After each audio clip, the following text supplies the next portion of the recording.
Kahit weekend at holiday, bukas ang Office of Transportation Cooperatives para sa mga hahabol sa December 31 deadline ng consolidation ng mga pampublikong sasakyan. Saksi si Joseph Moro. Dating jeepney driver, ngayon tricycle driver na.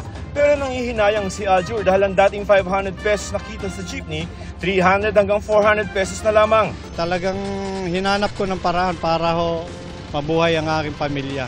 Si Mang Randy naman hindi pa alam ang gagawin sa bagong taon pag hindi na pwedeng mamasada ng jeepney. Maghanap na naman ako ng ibang hanap buhay. Nag-file na raw ang kanyang grupo ng consolidation pero wala pa silang papel na aprobado na ito. Ayon sa LTFRB, pagkatapos ng December 31 deadline, yung mga hindi nakapag-consolidate, ituturing na ang kanilang mga prangkisa na wala ng bisa simula January 1, 2024. Kahapon, sa pag-phase out sa ato ang mga PUC unit.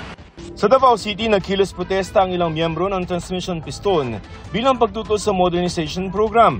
Sa datos mismo ng LTFRB, 7 sa bawat 10 jeepney sa Metro Manila o lampas 30,000 pa ang hindi consolidated. Babala ng grupong Piston, walang masasakyan ng mga commuter sa maraming ruta pagpasok ng bagong taon.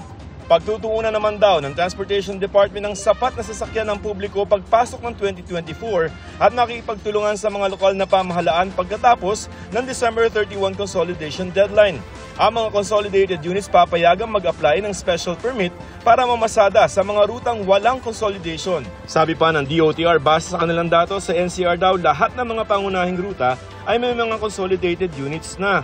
Yun daw naman iba ipapatakbuhan ng ibang sasakyang pampubliko. Ang Office of Transportation Cooperatives hihintayin daw ang mga habol na mag-consolidate kahit holiday papatak ang December 31. We hope na mas marami pang hahabol because ang kapalit ng hindi paghahabol ay hindi ka na makakapasada, makakatrabaho after December 31.